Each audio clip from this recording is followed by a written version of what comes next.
Hello friends, आपका मेरे YouTube channel English with master ji में आपका स्वागत है। तो चलिए आज की वीडियो में बात करने वाले हैं कुछ इंपॉर्टेंट क्वेश्चंस ऑफ डीआई मतलब ड्रग इंस्पेक्टर के कुछ इंपॉर्टेंट क्वेश्चन के बारे में हम स्टडी करने वाले हैं। पहला क्वेश्चन मैं लेकर आया हूँ, ठीक है। Which of the following is not a common manifestation of allergy. इसमें से एलर्जी का कॉमन मैनिफेस्टेशन मतलब जो कॉमन एलर्जी होती है उसमें से एक कॉमन एलर्जी इन चारों में से कौन नहीं है, वही पूछ रहा है, ठीक है। कौन कौन है, कौन नहीं है, ठीक है। इसमें देखिए जो वाटरिंग ऑफ आई मतलब आँख से क्या पानी आना, ये भी क्या है, कॉमन एलर्जी है। एडिमा मतलब एक्युमुलेशन ऑफ फ्लूइड, ठीक है, आप डी हटा दीजिए। एडिमा मतलब accumulation of fluid in the body part, मतलब किसी बॉडी पार्ट में यदि फ्लूइड मतलब पानी इकट्ठा हो जाती है उसे कहते हैं एडिमा, ठीक है। ये भी कॉमन एलर्जी है। स्नीजिंग मतलब छींक आना, ये भी क्या है, कॉमन एलर्जी है। बट ये जो एनाफाइलेक्सिस है, जिसे एनाफाइलेक्टिक शॉक भी कहते हैं, ये हमारे होल बॉडी में होता है, ठीक है। ये आपका एक सीवियर, ठीक है, लाइफ थ्रेटनिंग एलर्जी रिएक्शन होती है। सीवियर हो सकती है, जो लाइफ को मतलब ये डेथ भी काज कर सकती है, ठीक है। तो ये सीवियर होती है। बट क्या तो क्या हुआ, एक कॉमन हुआ, एक कॉमन नहीं है फ्रेंड्स, ये कॉमन नहीं है। इसमें से यही बताना था कौन सा कॉमन नहीं है। तो डी कॉमन नहीं है, जो हमारे होल बॉडी में हो सकता है, जैसे आपके ब्रोंकियोल्स में हो सकता है, ठीक है। आपके इस स्किन पे कुछ रैशेस पड़ सकती है, क्या कहलाती है, एनाफाइलेक्सिस कहलाती है, ठीक है। यही क्या है, अनकॉमन है। तो इसी को बताना है, ऑप्शन डी करेक्ट होगा, ठीक है। नेक्स्ट क्वेश्चन है, which of the following effect can be seen in drug competitive antagonist drug DRC में, ठीक है, ड्रग रिस्पॉन्स कर्व। चलिए पहले आपको मैं डीआरसी बना के दिखा रहा हूँ। कर्व, डीआरसी एक कर्व होता है जिसे कहते हैं ड्रग रिस्पॉन्स कर्व। जैसे बना रहा हूँ, यहाँ पर देते हैं कंसंट्रेशन किसी भी ड्रग का, यहाँ देते हैं टाइम, ठीक है, यहाँ टाइम देते हैं। और जब जैसे जैसे टाइम बढ़ता है कंसंट्रेशन क्या होता है, सॉरी फ्रेंड्स यहाँ पे उल्टा कर दिया, ठीक है। यहाँ पे आपका कंसंट्रेशन होता है, यहाँ पे कंसंट्रेशन होता है, यहाँ पे टाइम होता है, ठीक है। यहाँ पे टाइम होता है, जैसे जैसे टाइम बढ़ता है तो क्या कंसंट्रेशन क्या होता है, ड्रग की बॉडी में बढ़ती जाती है, ठीक है। इसे कहते हैं एगोनिस्ट वाला। एगोनिस्ट, जब कोई एगोनिस्ट बॉडी में काम करता है ड्रग, तो जैसे जैसे टाइम बढ़ता है तो क्या हो जाएगा, उसका बायोलॉजिकल उसका एक्शन क्या, फार्माकोलॉजिकल एक्शन बढ़ रहा है, ठीक है। और जब एंटागोनिस्ट दे देते हैं तो क्या होता है, यही इफेक्ट क्या होता है, स्लो हो जाता है। तो एंटागोनिस्ट क्या करता है, एगोनिस्ट क्या करता है, कॉम्पीट करता है ना यही करता है ना, तो एक्शन जो होता है ऐसे चला जाता है, ठीक है। तो ये आपका एंटागोनिस्ट वाला होगा, एंटागोनिस्ट वाला होगा, ठीक है। एंटागोनिस्ट वाला जो आपका कर्व गया, ठीक है। इसी को कहते हैं डीआरसी, ड्रग रिस्पॉन्स कर्व, ठीक है। ये कैसे शिफ्ट हो रहा है, राइट की तरफ शिफ्ट हो रहा है अभी कैसा, और बाद में यहाँ पे कैसे चल जाएगा, एक पैरेलल चलते चला जाएगा, ठीक है। तो इसमें से बताना है कि इसमें से कौन सा ये डीआरसी कर्व कैसा होता है, बताना है। तो कैसा होता है, पैरेलल होता है और राइट की तरफ शिफ्ट हो रहा है। तो पैरेलल, यहाँ कहीं राइट दिया ही नहीं है, लेफ्ट तो होगा नहीं, राइट तो होगा बट पैरेलल होगा, नॉन पैरेलल नहीं होगा, तो ये भी गलत हो जाएगा। पैर लेफ्ट नहीं होगा, इसी को बना दे राइट, ठीक है। यहाँ पे कर लीजिए राइट, ठीक है। तो ऑप्शन सी आपका करेक्ट आंसर बनेगा, ठीक है। तो पैरेलल राइट शिफ्ट होता है, ठीक है। तो ऑप्शन सी करेक्ट आंसर बनेगा। नेक्स्ट क्वेश्चन बनेगा आपका,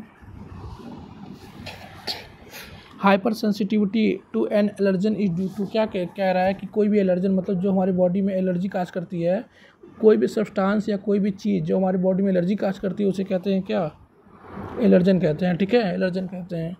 और कहता है हाइपर सेंसिटिव किसी एलर्जन की वजह से जो हाइपर सेंसिटिविटी होती है क्यों होती है, ठीक है, किसी कारण से होती है, बताना है क्यों होती है, बताना, ठीक है। तो पहला ऑप्शन दिया क्या, फूड हैबिट की वजह से हो सकती है कि अरे भाई फूड हैबिट की वजह से होगी तब तो दिक्कत हो जाएगी ना, तो खाना खाएंगे एलर्जी बार बार हो जाएगी, फिर खाना खाएंगे फिर एलर्जी हो जाएगी, तो गलत है। तो ये ऑप्शन आपका गलत है, ठीक है। लाइफ स्टाइल की वजह से हो सकती है, अरे भाई कुछ हो सकती है बट कम्प्लीटली नहीं कह सकते हैं।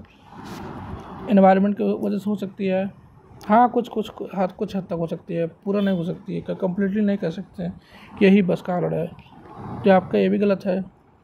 Improper functioning of the immune system, जो इम्यून सिस्टम जिसमें टी सेल बी सेल आते हैं उनका एक्शन जो होता है इम्प्रॉपर हो जाता है, एक्शन सही नहीं करते, जिससे हमारी बॉडी में क्या होता है, एलर्जिक रिएक्शन आ जाते हैं, ठीक है।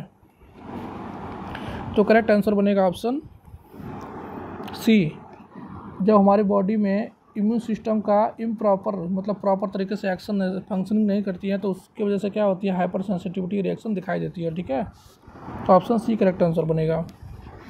नेक्स्ट क्वेश्चन है, if the average of face series value is 10।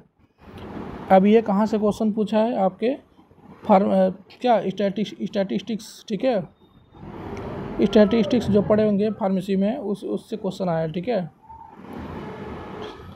Pharmaceutical statistics. तो क्वेश्चन क्या कह रहा है, if the average of a series value is 10 and their variance is 4, ठीक है, and then the coefficient of variation पूछा है।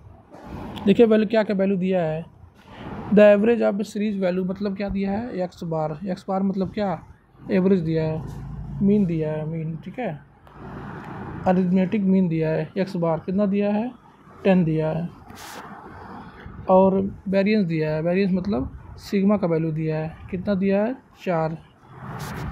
तो पूछा है कोएफिशिएंट ऑफ वेरिएशन ऑफ किसका, मीन, यहाँ पे मीन का पूछ रहा है। ठीक है, उसका फार्मूला होता है coefficient of variation of mean, ठीक है, फार्मूला होता है एक्स बार, सॉरी क्या होता है, सिग्मा अपॉन एक्स बार, ये फार्मूला होता है जो आपको याद करना पड़ेगा, इंटू 100, ये आपको याद करना पड़ेगा, एक फार्मूला होता है। ठीक है, ये फार्मूला आपको याद करना पड़ेगा। तो वैल्यू रखेंगे, सिग्मा का वैल्यू कितना दिया है, 4 दिया है, ठीक है, और एक्स बार का वैल्यू कितना दिया है, 10/10 इंटू 100, तो 100 डिवाइड करेंगे 10 दायम 100 और 10 चौको 40, तो ऑप्शन क्या बना, 40 ऑप्शन दिया है, यस 40%, ठीक है, 40%, तो 40% ऑप्शन सी, तो क्या बना, ऑप्शन सी आपका करेक्ट आंसर होगा। तो ऑप्शन सी करेक्ट आंसर बनेगा। ठीक है, 40%। समझ में आया ना आपको कि ये कैसे आया, आपको बस ये करना है कि ये फार्मूला याद रखना है, कोएफिशिएंट ऑफ वेरिएशन का फार्मूला याद रखना पड़ेगा, क्या होता है, सिग्मा अपॉन एक्स बार, ठीक है, जहाँ पे सिग्मा क्या है, वेरिएंस, एक्स बार क्या है, मीन या क्या, एवरेज, ठीक है, अरिथमेटिक एवरेज, ठीक है, अरिथमेटिक मीन, ठीक है, एक्स बार, ये आपको ये फार्मूला याद है तो क्वेश्चन कर ले जाएंगे। नेक्स्ट क्वेश्चन क्या कर रहा है कि phase 2 metabolism associated with genetic polymorphism is, क्या कह रहा है कि फेज 2 रिएक्शन मेटाबॉलिज्म, जो रिएक्शन फेज 2 होता है, जो मेटाबॉलिज्म के 2 रिएक्शन होता है, फेज 1 होता है और फेज 2 होता है। फेज 1 में जो आपका आता है क्या होता है, ऑक्सीडेशन आता है, रिडक्शन आता है, ठीक है, ये सब आते हैं, ठीक है, एसिटाइलेशन आता है। क्या पूछ रहा है,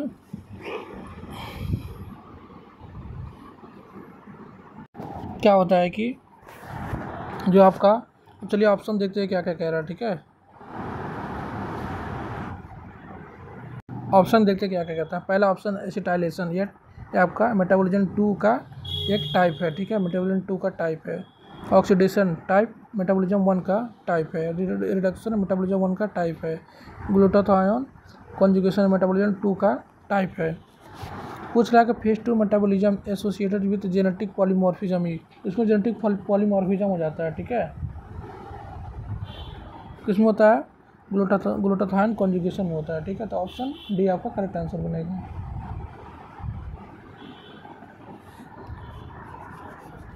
ठीक है, तो ऑप्शन डी आपका करेक्ट आंसर है। ए भी आपका फेज 2 है, एसिटाइलेशन भी और ग्लूटाथायोन भी आपका फेज 2, ठीक है, फेज 2 का मेटाबॉलिज्म है, ठीक है, और सब ये फेज 1 का है और ये फेज 1 का है, दोनों, ठीक है, दोनों फेज 1 का है। नेक्स्ट क्वेश्चन चलिए जानते हैं। अगला क्वेश्चन क्या कह रहा है, देखिए क्या कह रहा है कि द कोरिलेशन मतलब आर, कोरिलेशन मतलब R, coefficient computed for 2 parameters measured in 429 people, ठीक है, और आर का वैल्यू दिया, कोरिलेशन वैल्यू आर का वैल्यू दिया है 0.829। दिस मीन्स कि इसका मतलब क्या हुआ, देखिए ऑप्शन क्या क्या कह रहा है, the 2 parameters are directly correlated, हाँ ये होता है, डायरेक्टली कोरिलेटेड होता है, and the link is weak R, and weak link is weak, link क्या तो weak R is positive and close to zero. ये गलत है भाई, क्लोज टू जीरो नहीं होता है, क्लोज टू 1 जा रहा है। क्यों जा रहा है? यहाँ पे 0.89 इज लगभग किसके बराबर जा रहा है? ये 1 के पास जा रहा है ना। 0.829 क्या हो जा रहा है? ये आपका 1 के पास जा रहा है, 1 के पास ही है ना, 0 के पास का, 0 से तो ऊपर हो गया ना, 1 के पास है, क्लोज टू 0 बता रहा है, गलत हो जाएगा। ठीक है, ये ऑप्शन गलत। The two parameters are inversely, inversely नहीं भाई, डायरेक्टली है। ठीक है, और स्ट्रांगली भी है, गलत हो जाएगा। ठीक, the two parameter are directly correlated, हाँ ये सही है। एंड लिंक इज स्ट्रॉन्गर, हाँ अभी स्ट्रॉन्गर है। ठीक है, स्ट्रॉन्गर भी है। एंड इज पॉजिटिव, पॉजिटिव देखिए यहाँ पे पॉजिटिव वैल्यू है, आर का वैल्यू पॉजिटिव दिया है। एंड द क्लोज टू 1, हाँ क्लोज 1 के बिल्कुल पास है, 1 के पास है ना, तो ऑप्शन सी आपका करेक्ट बनेगा। ये देखिए क्या कर, हेलो मोटो, तो क्या ऑप्शन बना? ऑप्शन सी आपका करेक्ट आंसर बनेगा। ये आपका गलत हो जाएगा, डी बी क्यू, क्योंकि यहाँ पे ट्रस्ट नहीं कर रहा है कोई वैल्यू। ठीक है, तो गलत हो जाएगा। तो समझ में आया कि कैसे सही हुआ ऑप्शन सी। यहाँ पे आर का वैल्यू दिया है 0.829। ठीक है, अभी 0.829 किसके पास है? 1 के पास है। पहला ऑप्शन क्लियर हुआ कि नहीं? और ये वैल्यू पॉजिटिव है। ठीक है, 1 के पास है मतलब स्ट्रॉन्गर वैल्यू है ये। तो स्ट्रॉन्ग देखिए क्या दिया है, और कोरिलेटेड भी है, मतलब कोरिलेटेड का स्टडी कर रहा है ना। तो ऑप्शन देखिए सी में क्या कोरिलेटेड है, directly correct. Link is stronger भी है, देखिए स्ट्रॉन्गर है, 1 के पास है, और क्लोज टू 1 है, तो ऑप्शन सी ही बनेगा। अब सभी देख लीजिए, ऑप्शन में कुछ ना कुछ गलत दिया है। ठीक है, कैसे समझ में आया? चलिए अगले और देखते हैं आगे। अगला क्वेश्चन देखिए क्या कह रहा है। और क्वेश्चन कहाँ गया? 240। हाँ, the development of drug addiction, ठीक है, addiction is caused by which of the following. जो ड्रग एडिक्शन होता है ज़्यादातर किसकी वजह से होता है? मान लीजिए कोई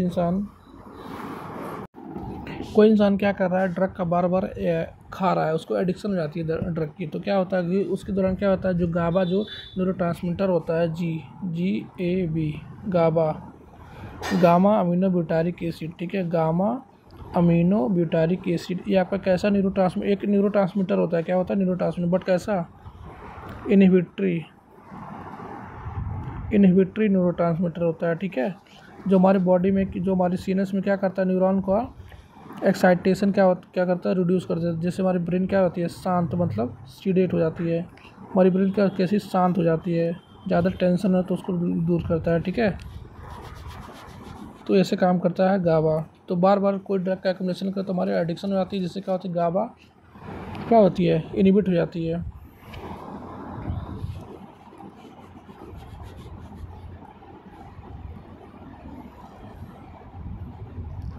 क्या करती है, गाबा को क्या कर देती है, इनहिबिट कर देती है। ठीक है, क्या हो जाती है, तो गाबा इनहिबिट हो जाती है।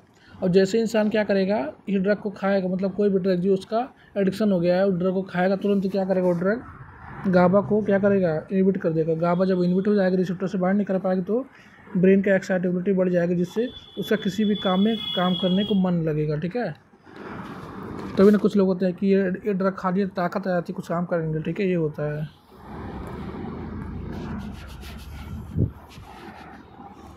तो डेवलपमेंट ऑफ ड्रग एडिक्शन क्यों होता है? क्योंकि गाबा का रिलीज घट जाता है।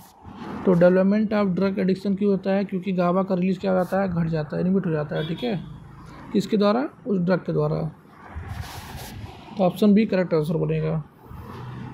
नेक्स्ट देखिए क्या क्वेश्चन है।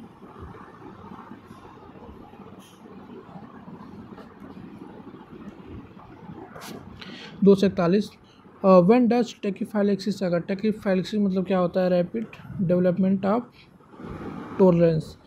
तो टेकीफाइलेक्सिस का मतलब होता है रैपिड डेवलपमेंट ऑफ टॉलरेंस। क्या होता है कि तुरंत तुरंत क्या होता है, हमारी बॉडी में टॉलरेंस डेवलप हो जाती है, जिससे क्या होती है कि कोई ड्रग खाते हैं तो हमारी बॉडी में उसका एक्शन क्या होता है, घटने लग जाता है, घट जाता है, जिससे उस ड्रग का डोज क्या करना पड़ता है, हमको बढ़ाना पड़ता है, जिससे क्या होता है, उस ड्रग का एक्शन तब जाकर क्या आता है, इसे कहते हैं टेकीफाइलेक्सिस। ठीक है, टेकीफाइलेक्सिस समझ में आया क्या होता है। तो क्या ऑप्शन देखिए क्या दिया है,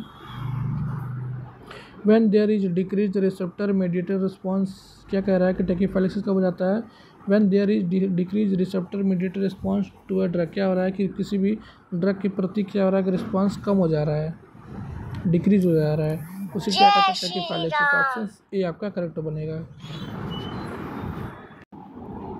तो समझ में आया कैसे होता है कि हमारी बॉडी में क्या होता है कि कोई भी ड्रग जब टैकीफाइलेक्सिस उस ड्रग का हो जाता है तो हमारी बॉडी में जाती है और रिसेप्टर से बाइंड करती है, तो जाकर के एक्शन देती है ना। बट जब टैकीफाइलेक्सिस होता है रिसेप्टर बाइंड करेगी और एक्शन देगी, बट कैसा? स्लो एक्शन देगी, उसका एक्शन घट जाता है, जिससे हमारी बॉडी में कोई लगभग इफेक्ट नहीं आता है। तो क्या करना पड़ता है? डोज को क्या करना पड़ता है? बढ़ाना पड़ता है, तो तब जाकर रिसेप्टर से अच्छे से बाइंड करेगा और एक्शन को क्या करेगा? इंक्रीज करेगा। ठीक है, तो यही होता है टैकीफाइलेक्सिस में। क्या होता है? ड्रग का रिस्पांस कम हो जाता है। क्यों? क्योंकि हमारी बॉडी उसको टॉलरेट कर जाती है, इसलिए उसका डोज बढ़ाना पड़ता है टैकीफाइलेक्सिस हो जाने पर। तो टैकीफाइलेक्सिस हो जाती है तो क्या हो जाता है? डोज का रिस्पांस कम हो जाता है, ड्रग का रिस्पांस कम हो जाता है। तो ऑप्शन ए आपका करेक्ट आंसर बनेगा। ठीक है, देखिए दूसरा और सब देख लीजिए, कुछ नहीं दिया, इंक्रीज कर दे रहा है इसमें, तो गलत, तो पहला गलत हो जाएगा। क्या करें? When smaller dose cause increase response, smaller dose पे रिस्पॉन्स इंक्रीज तो नहीं होगा भाई। When the drug causes faster heart, इसका तो कोई रिलेशन नहीं, इसको काट दिया, ऐसे कट गया। ठीक है, नेक्स्ट क्वेश्चन है why should care be taken when prescribing warfarin and amiodarone combination में, कि वारफेर क्या कह रहा है? वारफेरिन को और एमिडारोन को क्या कर रहा है? जब कॉम्बिनेशन में लिया जा रहा है तो क्या हमें ध्यान में रखना चाहिए? क्या कह रहा है? तो वारफेरिन क्या है आपका? ओरल एंटीकोगुलेंट है, ओरल एंटीकोगुलेंट है कौन? वारफेरिन। और एमिडारोन क्या है? पोटेशियम चैनल इनहिबिटर है। ठीक है, तो क्या है? एमिडारोन क्या है? एमिडारोन क्या है? तो एमिडारोन क्या है? पोटेशियम चैनल क्या है? इनहिबिटर है। ठीक है, एमिडारोन क्या है? Potassium channel inhibitor. और जब एमिडारोन को वारफेरिन के साथ लेंगे तो एमिडारोन क्या करता है? पोटेशियम चैनल को इनहिबिट करता है, जिससे पोटेशियम बॉडी में कम हो जाती है, सेल के अंदर ही रह जाती है। ठीक है, सेल के बाहर नहीं निकल पाती है, जिससे क्या होता है कि कोगुलेंट, ठीक है, कोगुलेंट इफेक्ट नहीं आता है। और वारफेरिन भी क्या कर रहा है? वारफेरिन भी क्या कर रहा है आपका? पोटेशियम डिपेंडेंट, क्या कर रहा है? Potassium dependent epoxide side reductase enzyme को इनहिबिट करता है, जिससे क्या होता है? पोटेशियम लेवल का कमी होगा, पोटेशियम लेवल कमी तो कोगुलेशन इफेक्ट नहीं, तो आपका नहीं आएगा। जैसे एंटी कोगुलेशन इफेक्ट आएगा, मतलब कोगुलेशन इफेक्ट नहीं आएगा, मतलब एंटी कोगुलेशन इफेक्ट आएगा, मतलब क्या हो जाएगा? ब्लीडिंग क्या हो जाती है? बढ़ जाती है, जिससे क्या होती है? ब्लीडिंग बढ़ जाती है। ठीक है, इसी वजह से हमें एमिडारोन के साथ हमें वारफेरिन नहीं लेनी चाहिए। जिससे भी क्या होता है? यदि कोई एमिडारोन के साथ जो पोटेशियम चैनल इनहिबिटर है को एंटीकोगुलेंट जो आपका एंटीकोगुलेंट ओरल एंटीकोगुलेंट वारफेरिन, तो एमिडारोन को वारफेरिन के साथ इसलिए नहीं लेना चाहिए क्योंकि वो ब्लीडिंग को क्या कर देता है? बढ़ा देता है। ऑप्शन देखिए, amiodarone and warfarin both have anticoagulant effect. Option B, and amiodarone में reverse the anticoagulant effect of नहीं, एमिडारोन में increase the anticoagulant effect of warfarin. Option C. तो एमिडारोन क्या करता है? तो एमिडारोन क्या करता है कि वारफेरिन का जो एंटीकोगुलेंट इफेक्ट होता है उसको बढ़ा देता है। एंटीकोगुलेंट मतलब कोगुलेशन नहीं होने देगा, कोगुलेशन नहीं होने देगा मतलब क्या? क्लॉटिंग को डिजॉल्व कर देगा, जिससे ब्लीडिंग क्या हो जाती है? बढ़ जाती है। ठीक है, ब्लीडिंग क्या होती है? बढ़ जाती है। तो ऑप्शन सी आपका करेक्ट आंसर होगा। क्या करता है? एमिडारोन क्या करता है? एमिडारोन क्या करता है? वारफेरिन का एंटीकोगुलेंट प्रॉपर्टी बढ़ा देता है, मतलब ब्लीडिंग बढ़ा देता है। ठीक है, बहुत ज़्यादा ब्लीडिंग होने लगती है, सीवियर।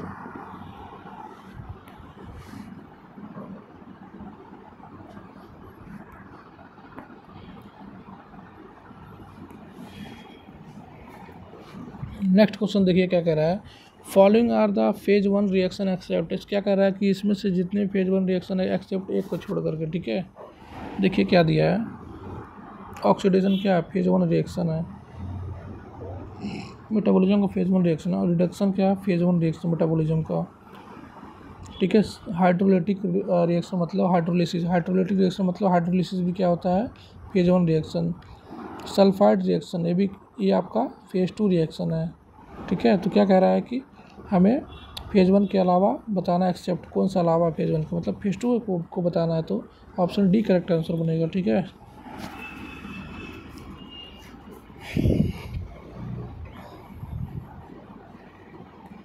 देखिए दूसरा क्वेश्चन क्या कह रहा है, which enzyme is important in phase two reaction, phase two reaction में कौन सा एंजाइम इंपॉर्टेंट माना जाता है। स्ट्रेस को नहीं माना जाता है, अमाइडेस को नहीं माना जाता है, ट्रांसफरेज को माना जाता है, ठीक है। तो ऑप्शन सी करेक्ट आंसर बनेगा।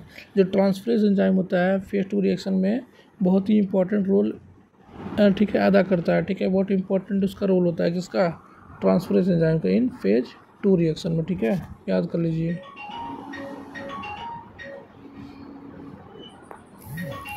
जय श्री राम। अगला क्वेश्चन देखिए क्या कह रहा है, what are the therapeutic outcome for a patient with type 2 diabetes mellitus. क्या कह रहा है कि जब किसी टाइप 2 डायबिटीज मेलिटस पेशेंट को हम कोई ड्रग देते हैं तो उसका बॉडी में क्या थेरेपेटिक आउटकम आएगा, यही कह रहा है ड्रग देने के बाद, ठीक है। क्या होगा, और सीधे याद कर लीजिए कि क्या करेगा, 4 से 9 के बीच क्या करता है, पर लीटर हमारे बॉडी में पर लीटर जो ब्लड है उसमें 4 से 9 मिली मोल्स क्या करता है, ग्लूकोज को क्या करता है, मेंटेन कर रखता है। कितने रेंज के बीच, 4 से 9 मिली मोल्स पर लीटर, हर लीटर में 4 से 9 मिली मोल्स ग्लूकोज को ही रखता है। यदि कोई थेरेपेटिक आउटकम आता है किसी पेशेंट को जो डायबिटीज़ पेशेंट है ड्रग देने के बाद, कैसा आउटकम आता है, 4 से 9 मिली मोल्स पर लीटर में ब्लड ग्लूकोज को मेंटेन करके रखता है। तो ऑप्शन बी आपका करेक्ट होगा, ठीक है। तो ऑप्शन बी आपका करेक्ट आंसर बनेगा, ठीक है। देखिए नेक्स्ट क्वेश्चन क्या कह रहा है, which are the following is a predictable cause of most ADR का प्रेडिक्टेबल काज क्या माना जाता है। वो माना जाता है आपका नॉन अधीरेंस को माना जाता है कि ड्रग सही से नहीं ले रहा है, टाइम से नहीं ले रहा है, उसको माना जाता है नहीं, इसको नहीं माना जाता है। एलर्जी रिएक्शन को माना जाता है नहीं। डोजेस इशू को माना जाता है कि जो डोज है वो सही से डोज नहीं ले रहा है, डोज को बढ़ा दे रहा है, डोज को घटा दे रहा है, डोज को बढ़ा देगा तो टॉक्सिसिटी हो जाएगी, डोज को घटा देगा तो सही से एक्शन नहीं आएगा। ये सब डोजेस इशू की वजह से क्या होती है वो क्या एडीआर का मेन प्रेडिक्टेबल काज माना जाता है, ठीक है। याद कर लीजिए डायरेक्ट क्या, डोजेस इशू, ठीक है। ऑप्शन सी आपका करेक्ट आंसर बनेगा, ठीक है, और सब गलत हो जाएगा। नेक्स्ट क्वेश्चन देखिए क्या कह रहा है, क्या कह रहा है कि which are the following patient at the highest risk of suffering from ADR, ठीक है। एडीआर सफरिंग होने के लिए कौन सा पेशेंट सबसे ज़्यादा माना जाता है। देखिए इसमें सबसे ज़्यादा जो एज का पर्सन होगा उसी में ज़्यादा एडीआर देखने को मिलेंगे, 8 से 9 बच्चे, हाँ इसमें भी होगा बट उतना नहीं होगा, करेक्ट। 22 साल तो उसकी इम्यूनिटी स्ट्रांग होती है, ये भी गलत। 48 साल हाँ इसमें हो सकती है। देखिए सबसे ज़्यादा दिया है कौन, 68 ईयर का पर्सन, जो बहुत ज़्यादा उम्र का है ना, तो उसमें एडीआर होने की पॉसिबिलिटी बढ़ जाती है। 68 ईयर का जो ओल्ड पेशेंट होता है उसमें क्या होता है कि जब वो क्या करता है, डायरेक्टली लेता है, ठीक है, ताकि एडिमा को ट्रीट कर सके, तो उसमें एडीआर को देखने की पॉसिबिलिटी बढ़ सकती है, ठीक है। तो ऑप्शन डी आपका करेक्ट आंसर बनेगा, ठीक है।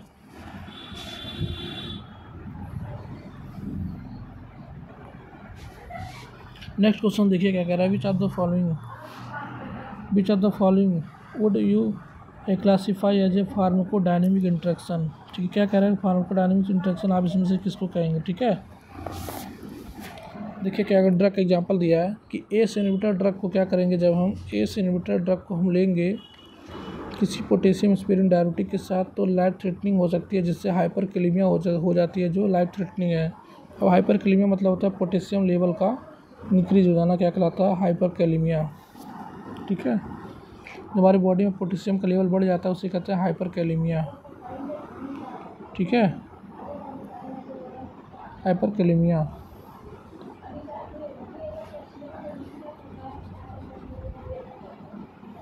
हाइपरकैलेमिया कहते हैं, ठीक है। जब पोटेशियम लेवल हमारे बॉडी में बढ़ जाता है उसे कहते हैं हाइपरकैलेमिया। जब हम एस इनहिबिटर ड्रग को क्या करते हैं, किसी पोटेशियम स्पेरिंग डायबिटीज जैसे मान लीजिए स्पाइनोलेक्टोन, ठीक है, उसके साथ लेते हैं तो वो हाइपरकैलेमिया काज कर सकती है। तो ये आपका ड्रग इंट्रैक्शन हुआ, एक ड्रग का दूसरे ड्रग से इंट्रैक्शन हुआ ना, तो ये फार्माकोडायनेमिक इंट्रैक्शन हुआ। ये ऑप्शन करेक्ट लग रहा है। एंटी एसिड क्या कर रहा है, एब्जॉर्प्शन को रिड्यूस कर रहा है। भाई इंट्रैक्ट नहीं कर रहा है, एब्जॉर्प्शन को रिड्यूस कर रहा है, तो ये नहीं होगा। इंक्रीज ब्लडिंग, ठीक है, due to cimetidine and warfarin, भाई ये नहीं कर रहा है, ठीक है, ये भी गलत है, ये भी गलत तो मान लीजिए। तो ऑप्शन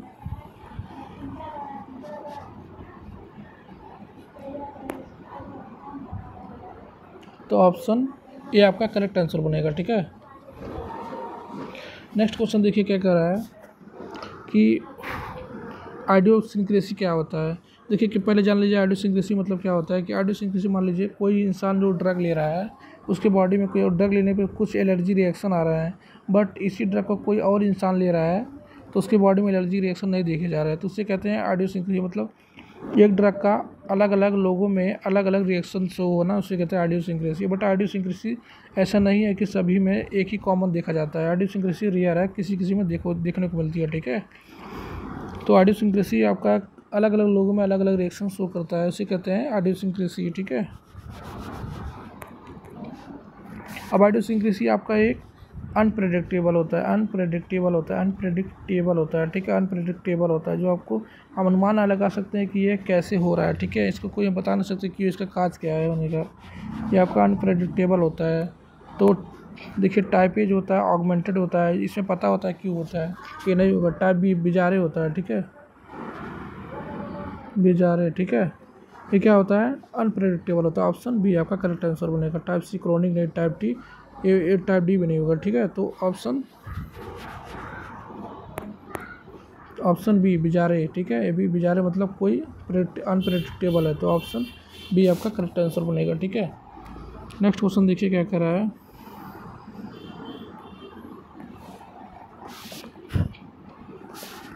कि क्या, नेक्स्ट क्वेश्चन कहाँ गया। टाइप 1 एडीआर क्या है। टाइप 1 जो एडीआर होता है वो ज़्यादातर किसकी वजह से होता है, IgE एंटीबॉडी की वजह से होता है, ठीक है। इम्यूनोग्लोबुलिन ई मतलब एलर्जी जो काज करता है एंटीबॉडी, उसे कहते हैं IgE एंटीबॉडी, ठीक है। उसकी वजह से क्या होता है, टाइप 1 हाइपर सेंसिटिव रिएक्शन या IDR होता है, ठीक है। तो ऑप्शन देखिए टाइप 1 का IgE एंटीबॉडी देखिए कहाँ पे दिया है, तो IgE मीडिएटेड एंटीबॉडी, इसकी वजह से क्या होता है कि टाइप 1 ADR काज होता है, तो ऑप्शन सी, ठीक है।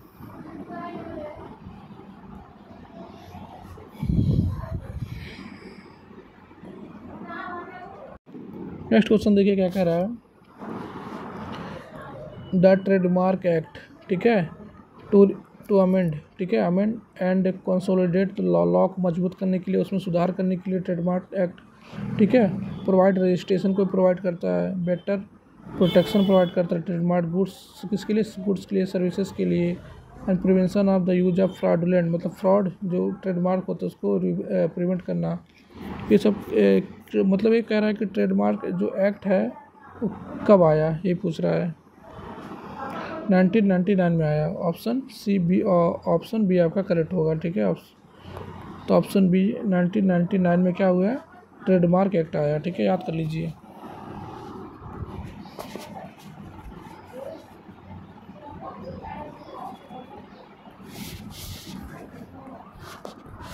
नेक्स्ट क्वेश्चन देखिए क्या करा है कि एन रिटर्न ऑर्डर, हाँ ठीक है, फॉर फार्मासिस्ट और फॉर कंपाउंडेड डिस्पेंसिंग मेडिसिन, ठीक है, फॉर पेशेंट, ठीक है, this order is written by, ठीक है, qualified doctor, dentist, registered medicinal practitioner. क्या कह रहा है कि तो जो रिटर्न ऑर्डर होता है, उसे क्या कहते हैं, प्रिस्क्रिप्शन कहते हैं। ऑप्शन ए डायरेक्ट याद रखिए, प्रिस्क्रिप्शन क्या होता है, रिटर्न ऑर्डर होता है बाय द रजिस्टर्ड फार्मासिस्ट, किसको दिया जाता है, to the pharmacist, for the compounding and dispensing of the drug, for the treatment of to the patient, ठीक है।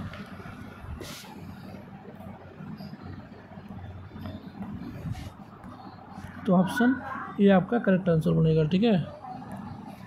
दूसरा देखिए क्वेश्चन क्या कह रहा है,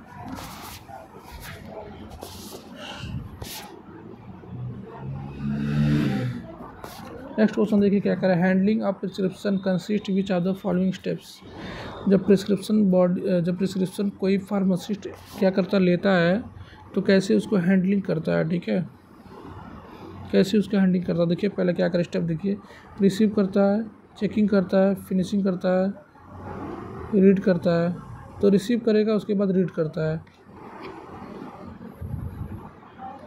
तो रिसीव करता है फिर रीड करता है, तो ऑप्शन गलत हो जाएगा। कलेक्शन पहले दे दिया, अभी गलत हो जाएगा। रिसीव करता है, रीड करता है, चेक करता है, कलेक्शन करता है, वे करता है, मटेरियल का कंपाउंडिंग फिनिश करता है, ठीक है। ये तो लग रहा है थोड़ा बहुत, देखा जाए और ऑप्शन रीडिंग करता है, भाई पहले रीड करता है, रिसीव तो किया ही नहीं, कैसे रीड करने लगा भाई, अंतर्यामी क्या। ये भी गलत हो गया, ये भी गलत हो गया।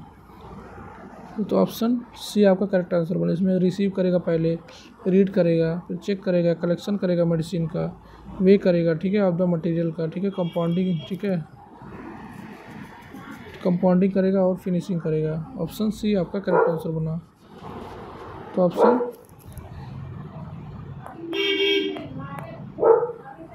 ऑप्शन सी आपका करेक्ट आंसर बना।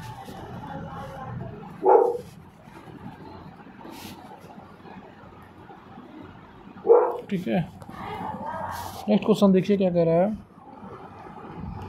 कि what are the important of parts of prescription part, क्या इम्पोर्टेंट है। तो what are the important parts of the prescription के इम्पोर्टेंट पार्ट्स क्या क्या हैं। डेट ऑफ, देखिए क्या क्या दिया है, डेट ऑफ इशू दिया है, पेशेंट नेम दिया है, एड्रेसन दिया है, ठीक है, एड्रेस दिया है, पेशेंट डेट ऑफ बर्थ दिया है, क्लिनिकल नेम दिया है, एड्रेस दिया है, DEA नंबर दिया है, ठीक है, जिसे कहते हैं, जिसका फुल फॉर्म होता है ड्रग एनफोर्समेंट एडमिनिस्ट्रेशन, ठीक है, DE का फुल फॉर्म। और दूसरा ड्रग नेम दिया, ड्रग स्ट्रेंथ दिया, doses form, quality, prescribed name, attendant, signature of prescription. ये तो सही लग रहा थोड़ा बहुत। और देखा जाए date of patient name, address, patient address, clinical name, address, DRT name, number of refills, signature of prescriber.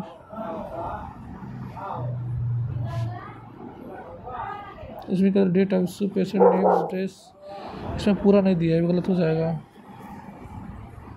और देखिए और भी दिया, नीचे भी दिया है, form, quality, prescribe, direction of use, number of refills,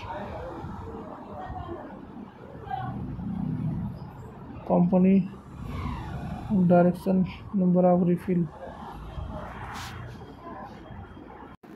देखिए क्या हुआ, सबसे बेस्ट आंसर देखिए आपका बन रहा है, आपका क्लिनिकल क्या दिया है, क्लिनिकल नेम्स भी दिया है, ठीक है। तो ऑप्शन देखिए बी बन रहा है, सबसे बेस्ट आंसर बन रहा है ऑप्शन बी। तो इसमें देखिए DE नंबर भी नहीं है, इसमें भी DE नंबर भी नहीं है, देखिए गलत हो गया। इसमें DE नंबर, इसमें DE नंबर है, ठीक है। क्वालिटी प्रिस्क्राइब इसमें भी दिया है, नंबर ऑफ सिग्नेचर प्रिस्क्राइबर दिया है, रिफिल दिया है, पेशेंट का नेम दिया है, एड्रेस दिया है, पेशेंट नेम दिया, एड्रेस, DE नंबर दिया है, ड्रग नेम दिया है, स्ट्रेंथ, डोजेस, क्वालिटी प्रिस्क्राइब दिया है, नेम ऑफ अटेंडेंस भी दिया है,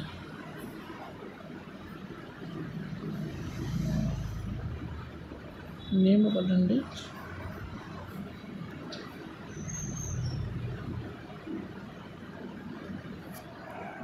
आपका बी ऑप्शन देखिए करेक्ट आंसर बन रहा है, ठीक है। नेम ऑफ अटेंडेंट, ठीक है,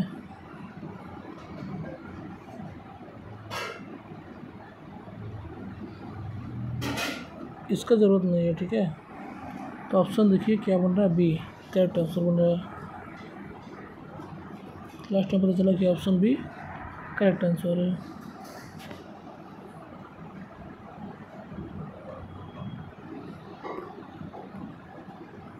नेक्स्ट क्वेश्चन देखिए क्या कह रहा है, ए ड्रग, ठीक है, क्या कह रहा है, a drug if it is not labelled in described manner.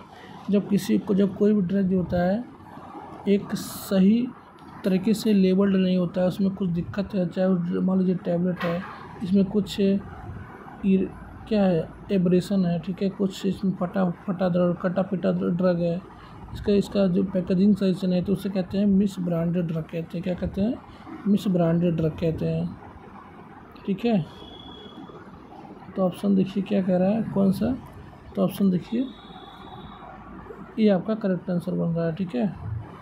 Miss branded drug ऐसे ड्रग होते हैं जो या तो ड्रग में कुछ खराबी हो, ड्रग में कुछ रैपिंग में दिक्कत आ गई हो, ठीक है, उसे कहते हैं misbranded drug. Next question देखिए क्या कह रहा है, an act to control advertisement of drugs in certain cases, ठीक है, to prohibit that advertisement certain purpose और रेमेडीज एलिगेटेड टू पॉजेस, ठीक है, पॉजेसेस से magicality to provide for matter connected there with case came into force. क्या कह रही है? यही कह रहा है कि जो drug and magic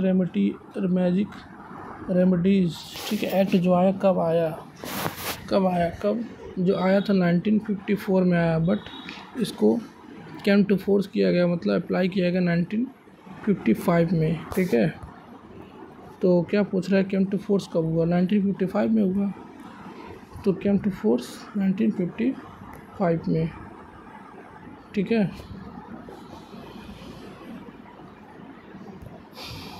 next question देखिए क्या कह रहा है, the substance which is not covered under the narcotic and psychotropic substance act 1985। यह बताना है कि इसमें से कौन सा ऐसा, चारों ऑप्शन में से कौन सा ऐसा ऑप्शन है जो drug and psychotropic substance act 1985 के अंदर नहीं आएगा। कोका मतलब कोकेन आता है, क्योंकि क्या है, एक आपका नारकोटिक ड्रग है। कॉफ़ी नहीं आता भाई, कॉफ़ी नहीं आता है, ये गलत हो जाएगा। तो ओपियम भी आता है, ओपियम। तो करेक्ट आंसर होना ऑप्शन ए, जो नहीं आता उसी का नाम बताना था। तो ठीक है, कॉफ़ी नहीं आता है इसके अंदर। ये सब क्या होती है, नशीली पदार्थ होती है सब। और कोकेन क्या करता है, डोपामिन के रिलीज को क्या करता है, इनहिबिट करता है। नेक्स्ट क्वेश्चन देखिए क्या कह रहा है, the premises and any part of the premises approved to license for the manufacture, storage of medicines and toilet preparation act and alcohol, ठीक है, opium, Indian henna and narcotic, other narcotics, ठीक है, और on which duty not paid is card. क्या कह रहा है कि मान लीजिए कोई इंसान है तो कोई भी अल्कोहल का प्रोडक्शन करना चाहता है, ओपियम का, इंडियन हेम्प, ठीक है, चरस गांजा का खेती करना चाहता है, तो उसे क्या करना पड़ेगा? यदि वो ड्यूटी पे नहीं करना चाहता तो उसे क्या लेना पड़ेगा? एक मैंडेटरी क्या, उसे बॉन्डेड लेबोरेटरी का लाइसेंस लेना पड़ेगा, बॉन्डेड लेबोरेटरी का लाइसेंस लेना पड़ता है, ठीक है, उसे बॉन्डेड लेबोरेटरी में रखा जाता है, ठीक है। तो ऑप्शन क्या बनेगा? Option B, bonded laboratory. ऐसा लेबोरेटरी होता है जिसमें क्या होता है, हमें कुछ ड्यूटी पे नहीं करनी पड़ती, है, ठीक है। ऑप्शन बी करेक्ट आंसर बना।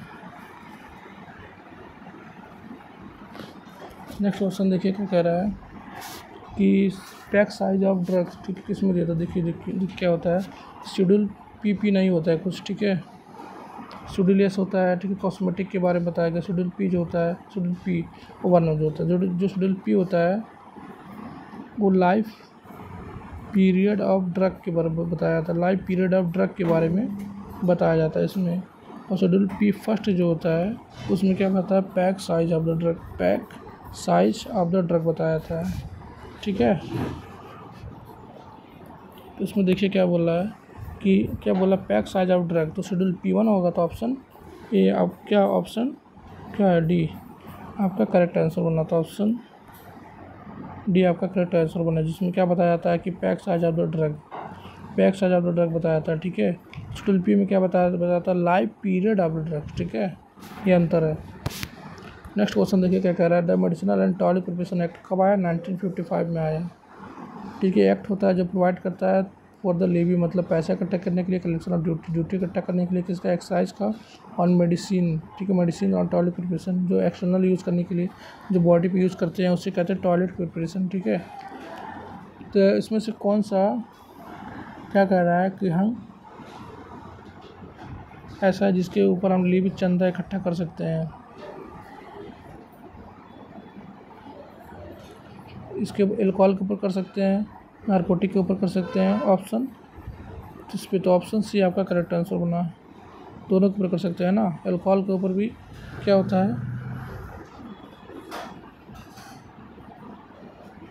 जिसमें एल्कोहल यदि कोई प्रोडक्ट है उसमें ली भी लगता है, ठीक है, नारकोटिक है तो उसमें ली भी लगता है। ऑप्शन डी आपका करेक्ट आंसर बना।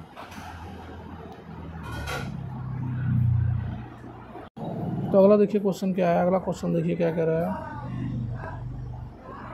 अगला क्वेश्चन है आपके सामने,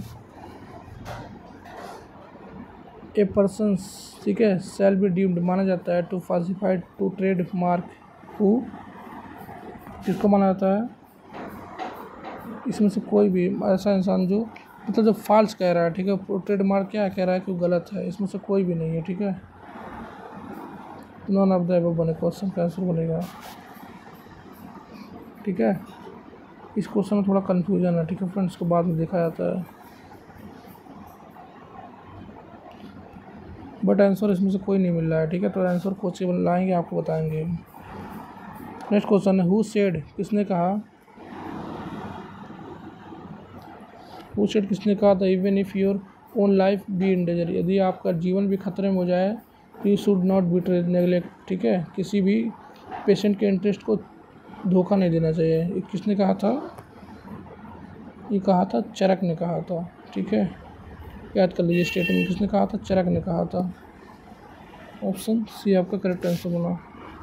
नेक्स्ट क्वेश्चन देखिए क्या कह रहा है, code of pharmaceutical ethics linked with, किससे लिंक्ड है, जो एथिक्स मतलब क्या होता है कि हमें सही दवा देना चाहिए, लोगों का हेल्प करना चाहिए, ठीक है, हमें गलत दवा नहीं देना चाहिए, सब क्या एथिक्स के अंदर आते हैं।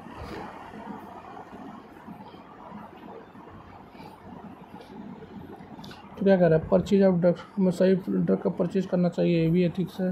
कंडक्ट ऑफ द फार्मेसी, सही तरह से फार्मेसी कंडक्ट करना चाहिए, सही है। हैंडिंग ऑफ प्रिस्क्रिप्शन सही करना चाहिए, ये भी सही है। तो all of the above answer बनेगा, ठीक है, ऑप्शन डी करेक्ट आंसर बनेगा, ठीक है। नेक्स्ट क्वेश्चन देखिए क्या कह रहा है, नेक्स्ट क्वेश्चन है आपके सामने, क्या कह रहा है, one of the recommendation is to reduce medication error and harm to use 5 rights, क्या कह रहा है कि मेडिकेशन एरर करने के लिए 5 राइट्स क्या क्या यूज़ करते हैं हम लोग। पहला यूज़ करते हैं राइट पेशेंट, ठीक है, राइट पेशेंट वो होना चाहिए कि जिस पेशेंट को वो है उसको हम दवा दें, राइट दवा दें, सही दवा दें, राइट डोज दें, राइट रूट दें, राइट टाइम पे दें, ये होता है, ठीक है। इसमें सभी आ गया, तो ऑप्शन देखिए, ऑप्शन ए ही लग रहा है करेक्ट है, ये सब आपका गलत हो जाएगा, ठीक है।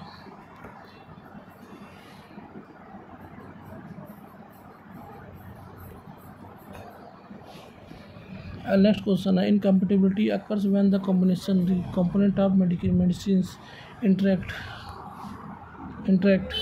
इन सच ए वे, इस तरह से that property of that medicine are adversely affected and are of type, कितने टाइप के होते हैं, ये पूछ रहा है कि,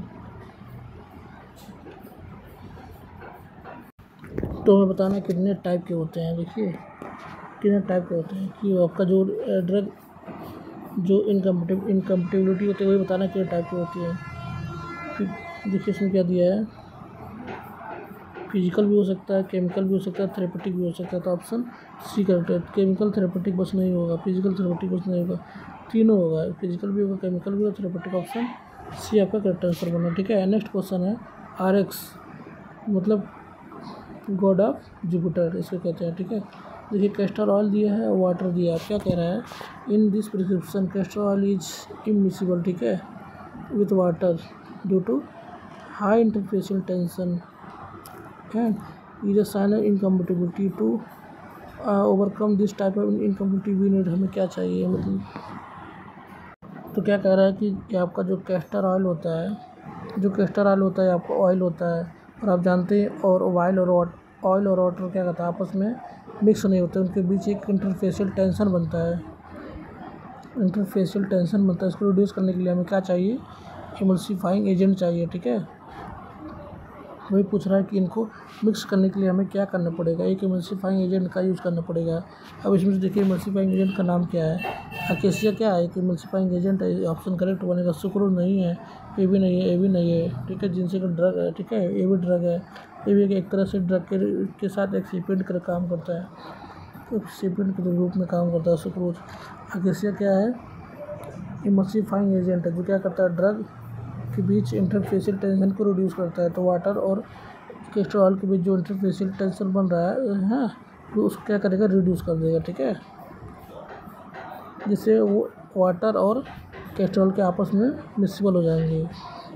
तो ऑप्शन ये आपका करेक्ट आंसर बनेगा। अगला क्वेश्चन देखते हैं। अगला क्वेश्चन देखिए क्या है।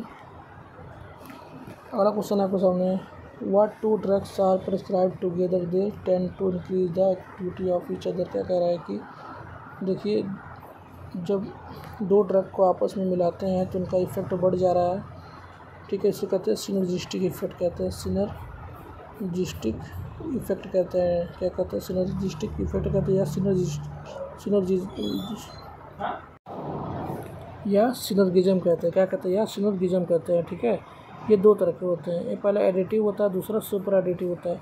एडिटिव में क्या होता है कि 2+2 दो ड्रग है, 2 और 2 आपस में रिएक्ट करेंगे तो 4 बना रहा है, मतलब दोनों अपन एक दूसरे के एक्शन क्या कर रहे हैं, बढ़ा रहे हैं, एक दूसरे के एक्शन को बढ़ा करके डबल एक्शन कर रहे हैं, ठीक है। ये आपका एडिटिव इफेक्ट होता है, मतलब दोनों एक्शन मिला करके एक नया एक्शन में एक बड़ा एक्शन बन रहा है। और 2+2+ मिल करके ग्रेट हो जा रहा है 4 से, मतलब ये दोनों जो एक्शन मिल रहे हैं वो दोनों से एक्शन से भी बहुत ज़्यादा एक्शन हो रहा है, उसे कहते हैं सुपर एडिटिव। मतलब एक क्या कर रहा है, दूसरे के एक्शन को क्या कर रहा है, बढ़ा दे रहा है, उसे कहते हैं सुपर एडिटिव।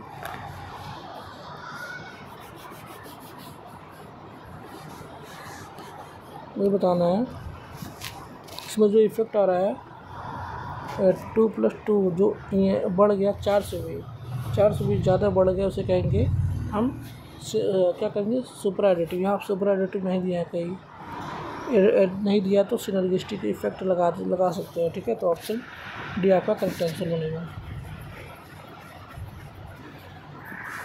4 से भी अधिक हो जाए तो सिर्फ यदि 2+2 = 4 हो जाता है तो उसे कहेंगे एडिटिव कहेंगे। तो 2+2 4 नहीं हो रहा है, 4 से भी अधिक हो जा रहा है तो उसे कहेंगे super additive. Clear.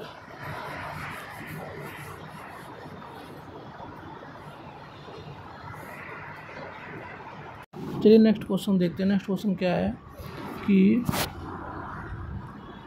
Administration of histamine and adrenaline together to asthmatic patient produce incompatibility, कि हिस्टामिन को और एड्रेनलिन को साथ में यूज़ करेंगे तो इनकम्पेटिबिलिटी होती है, वही पूछ रहा क्यों हो जाती है। तो देखिए हिस्टामिन क्या करता है, यदि कोई व्यक्ति हिस्टामिन को लेता है तो क्या करता है, उसका ब्रोंको कंस्ट्रिक्शन करता है, जिससे उसका अस्थमा और बढ़ जाएगा। ये क्या करता है, जो आपका ब्रोंकियोल होता है, मान लीजिए ब्रोंकियोल, उसमें पाता है H1 रिसेप्टर। ये हिस्टामिन क्या करता है, इसे H1 रिसेप्टर से बाइंड करता है और ब्रोंकियल सिक्रेशन क्या कर देता है, इंक्रीज कर देता है, जिससे यहाँ पे म्यूकस का प्रोडक्शन बढ़ जाता है, जिससे सांस लेने में क्या हो जाएगी, दिक्कत आएगी, अस्थमा काज करेगी। ये आपका हिस्टामिन करता है। तो हिस्टामिन क्यों ले रहा है भाई, हिस्टामिन नहीं लेना चाहिए, उससे और अस्थमा हो जाएगा। देखिए अब दूसरा ले रहा है क्या, एड्रेनलिन। एड्रेनलिन क्या करता है, कम डोज पे क्या करता है, बीपी को क्या करता है, लो कर देता है, और ज़्यादा डोज पे क्या करता है, बीपी को क्या कर देता है, बढ़ा देता है।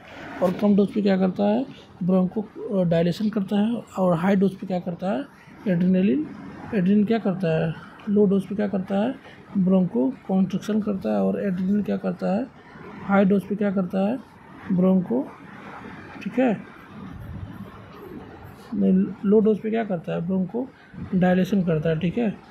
एड्रेनलिन क्या करता है, लो डोज पे ब्रोंको डायलेशन करता है, और हाई डोज पे क्या करता है, ब्रोंको कंस्ट्रिक्शन करता है। तो एड्रेनलिन ले सकते हैं, बट कैसा, लो डोज लेना पड़ेगा एड्रेनलिन का, तब वो क्या करेगा, ब्रोंको डायलेशन करेंगे, जैसे अस्थमा से प्रॉब्लम दूर होगी, ठीक है। बट हिस्टामिन नहीं लेना चाहिए उससे। इसीलिए क्या हो रहा है कि एड्रेनलिन को हिस्टामिन के साथ नहीं लेना चाहिए। हिस्टामिन खुद ही क्या है, ब्रोंको कंस्ट्रिक्टर है, ठीक है। तो ये क्या थेरेपेटिक इफेक्ट में क्या हो रहा है, इनकम्पेटिबिलिटी आ रही है। तो ऑप्शन क्या, थेरेपेटिक इफेक्ट का कहीं दिया ऑप्शन तो लगा सकते हैं। तो ऑप्शन देखिए थेरेपेटिक इफेक्ट, ऑप्शन किस पे लगा रहे हैं भाई साहब, तो देखिए थेरेपेटिक इफेक्ट, ठीक है। केमिकल इफेक्ट नहीं आ रहा है, थेरेपेटिक इफेक्ट आ रहा है, फिजिकल नहीं आ रहा है, थेरेपेटिक आ रहा है, फिजिकल नहीं। तो ऑप्शन बी आपका करेक्ट आंसर बना। ठीक है, थेरेपेटिक इफेक्ट आ रहा है तो ऑप्शन बी आपका करेक्ट आंसर बना। ठीक है, नेक्स्ट क्वेश्चन देखा जाए क्या कह रहा है।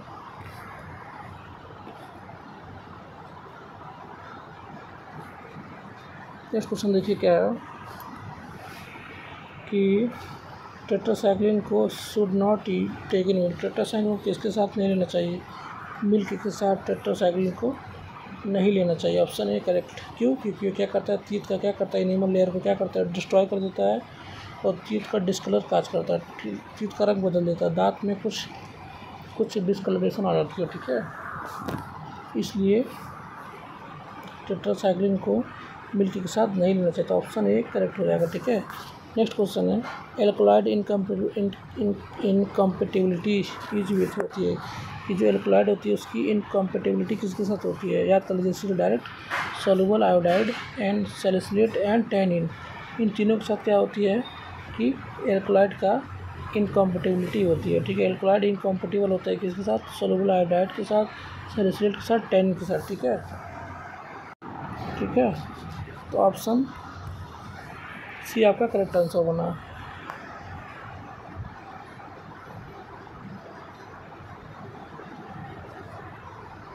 नेक्स्ट क्वेश्चन देखिए क्या कह रहा है कि normal storage condition are store in dry well ventilated premises and temperature range क्या होना चाहिए? यदि किसी भी ड्रग को क्या कर रहे हैं, क्या नॉर्मल स्टोरेज पर रख रहे हैं, उसका ड्राई प्लेस है, वेंटिलेटेड प्रीमाइजेस भी है। ठीक है, तो उसका टेम्परेचर क्या होना चाहिए? 15 से 25 डिग्री सेल्सियस होना चाहिए। क्या होना चाहिए टेम्परेचर? 15 से 25 डिग्री टेम्परेचर इसका होना चाहिए। ऑप्शन बी आपका करेक्ट, डायरेक्ट याद रखिए। ठीक है, ऑप्शन बी आपका करेक्ट आंसर बना। ठीक है, ऑप्शन बी आपका करेक्ट आंसर बना। नेक्स्ट क्वेश्चन है आपके सामने, protect from moisture mean no more than relative humidity normal storage condition to provided, ठीक है, to the patient in moisture resistant container.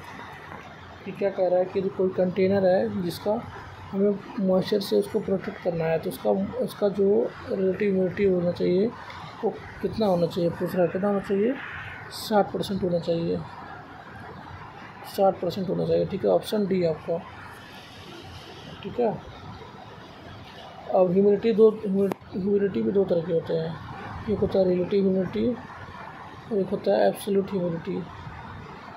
Absolute humidity जो होता है इसको हम ग्राम पर मीटर क्यूब में हम इसको क्या करते हैं? मेजर करते हैं। ये actual amount of water vapour present in air इसको बताता है इन ग्राम पर मीटर क्यूब। ठीक है, बट जो आपका रिलेटिव ह्यूमिडिटी होता है वो आपका परसेंटेज बताता है कि अब इसका फार्मूला क्या होता है कि वाटर वेपर प्रेजेंट इन ठीक है air upon water vapour present in total water vapour present in air, मतलब सैचुरेटेड एयर में, इंटू 100 होता है। ये फार्मूला होता है इसका रिलेटिव ह्यूमिडिटी को हम परसेंटेज में मापते हैं। ठीक है, तो समझ में आएगा, दो तरह के होते हैं, humidity, relative humidity and absolute humidity. Next question देखते हैं क्या कह रहा है।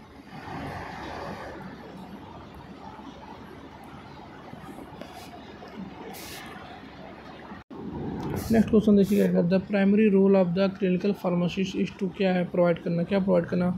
ठीक है, ऑप्शन देखिए क्या कह रहा है, safe, efficacious, accurate, cost ineffective. Safe तो होना चाहिए, एफिकेशियस भी होना चाहिए, एक्यूरेट भी होना चाहिए, कॉस्ट इनइफेक्टिव मतलब कॉस्ट महंगा, क्या होना चाहिए? महंगा होना चाहिए भाई, गलत, तो ये ऑप्शन गलत हो गया। सेफ होना चाहिए, एफिकेशियस होना, एक्यूरेट होना चाहिए, कॉस्ट इफेक्टिव होना चाहिए, that leads to drop in quality of life, मतलब जीवन को जो जिसके क्या होता है, पेशेंट के जीवन का क्या करना चाहिए? क्वालिटी को ख़राब कर देना चाहिए, ये भी गलत हो जाएगा। सेफ होना चाहिए, एफिकेशियस होना चाहिए, एक्यूरेट होना चाहिए, कॉस्ट इफेक्टिव होना चाहिए, डोज दैट लीड्स टू क्या इम्प्रूवमेंट,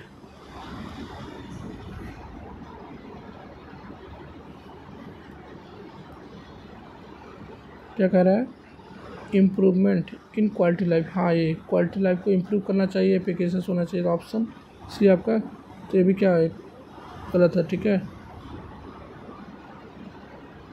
सेफ होना चाहिए, इनएक्यूरेट बोल दिया है ना, तो ये भी गलत हो जाएगा। तो करेक्ट आंसर बना आपका ऑप्शन सी, आपका करेक्ट आंसर बना। ठीक है, नेक्स्ट क्वेश्चन है, देखिए क्या कर, in India pharmacy profession is governed by the. Pharmacy profession को इंडिया में किसके द्वारा गवर्न किया था, फार्मेसी, ठीक, फार्मेसी एक्ट 1948 के द्वारा। ठीक है, ऑप्शन डी आपका करेक्ट आंसर बना। नेक्स्ट क्वेश्चन है, बायो फार्मास्यूटिकल क्लासिफिकेशन सिस्टम मतलब BCTBCS मतलब बायो फार्मास्यूटिकल क्लासिफिकेशन सिस्टम। ये आपके इसमें कई क्लास है, क्लास 1 है, क्लास 2 है, क्लास 1 है, क्लास 2 है, क्लास 3 है, क्लास 4 है। ठीक है, क्लास 1 में जो होता है सॉल्विटी और परमेबिलिटी क्या करके को क्या बढ़ा कर रखते हैं। ठीक है, सॉल्विटी ज़्यादा होती है क्लास 1 ड्रग की, क्लास 2 ड्रग की सॉल्विटी कम होती है, परमेबिलिटी ज़्यादा होती है, क्लास 3 ड्रग की सॉल्विटी बहुत ज़्यादा होती है, परमेबिलिटी कम होती है, क्लास 4 ड्रग की सॉल्विटी भी कम होती है, परमेबिलिटी भी क्या कम होती है। ठीक है, ये आपका BCS क्लासिफिकेशन सिस्टम होता है। ठीक है, ये आपको बता दिया क्या होता है। इसमें क्या कर रहा है कि बायोलॉजिकल, ठीक है, सॉरी बायोलॉजिकल कर रहा है, bio pharmaceutical classification system means system used to classify drugs on the basis, किसके बेसिस पे हम किए थे, किसके, सॉल्विटी के बेस पे किया है अभी को ना, परमेबिलिटी के बेस पे किया, तो ऑप्शन ए करेक्ट हो जाएगा। ठीक है, तो इस ऑप्शन गलत हो जाएगा। देखिए वायबिलिटी दे दिया गलत, स्टेबिलिटी ये भी गलत हो जाएगा, वायबिलिटी ये भी गलत, तो ऑप्शन ए आपका करेक्ट आंसर बनना। ठीक है, देखिए नेक्स्ट क्वेश्चन देखते हैं क्या लिखा है कि purified and standardised fraction of defined minimum 4 absorptive formation and 5 phytochemical compounds qualitatively व क्वांटिटेटिवली एसोसिएट, ठीक है, assist of an extract of a medicinal plant. क्या कह रहा है कि जो मेडिसिनल प्लांट होता है उसमें जो एक्टिव इंग्रेडिएंट होता है मिनिमम कितना डिफाइन किया गया है। ठीक है, उस प्लांट को क्या कहेंगे, उसका नाम पूछा एक तरह से क्या, ठीक है, नाम पूछा है, क्या बताएंगे, फाइटो बायो फार्मास्यूटिकल, बायो मतलब क्या, लिविंग का, लिविंग को नहीं बताएंगे, नहीं लिविंग नहीं है, तो फाइटो बायो केमिकल नहीं, ये भी नहीं है, फाइटो फार्मास्यूटिकल ड्रग, हाँ ये है, फाइटो फार्मास्यूटिकल ड्रग बनेगा। ठीक है, ये भी गलत हो जाएगा, फाइटो केमिकल नहीं। तो ऑप्शन देखिए क्या है, ऑप्शन सी आपका करेक्ट आंसर बना।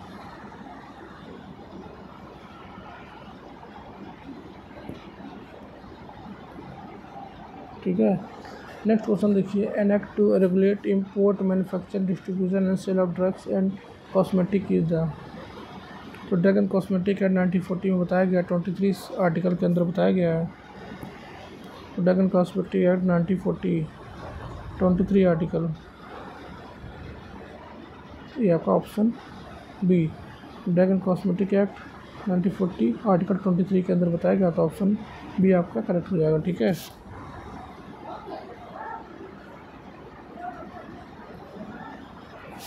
नेक्स्ट क्वेश्चन देखिएगा, करेक्ट टू एनालाइज और टेस्ट ड्रग सैंपल आज सेंट टू। क्या कह रहा है कि किसी भी ड्रग को एनालाइज करने के लिए, टेस्ट करने के लिए उस सैंपल सही है कि नहीं है, उसकी क्वांटिटी पता करने कहाँ भेजते हैं, CDL भेजते हैं, CDL लखनऊ भेजते हैं। ठीक है, सॉरी कोलकाता, मैंने CDL कोलकाता में भेजते हैं। ठीक है, CDL कोलकाता,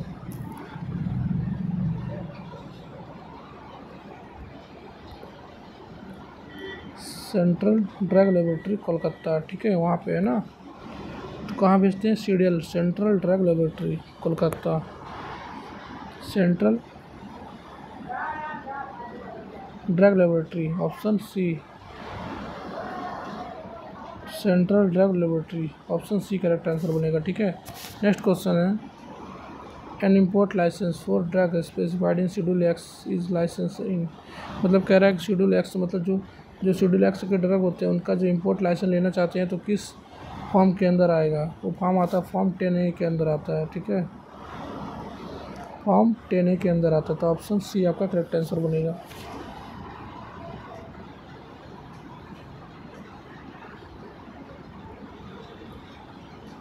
नेक्स्ट क्वेश्चन देखिए क्या कह रहा है। In an import licence unless, जब तक इट इज़ सूनर सस्पेंड, जब तक इसको सस्पेंड नहीं किया था, कैंसिल नहीं कर दिया था, तो इस कितने साल तक वैलिड रहता है? 3 साल तक वैलिड रहता है। जब किसी भी लाइसेंस को जो कैंसिल नहीं किया गया है, अभी सस्पेंड नहीं किया गया, तो कितने साल तक वैलिड माना जाता है? 3 साल तक। तो क्या हुआ कि कोई भी इम्पोर्ट लाइसेंस जब तक वो कैंसिल नहीं होता है तो 3 साल तक वैलिड होता है, ठीक है। तो ऑप्शन डी, ठीक है। नेक्स्ट क्वेश्चन क्या कह रहा है। गुड मैन्युफैक्चरिंग पर GMP किस शेड्यूल के अंडर आता है? ये पूछ रहा था। शेड्यूल एम के अंदर आता है।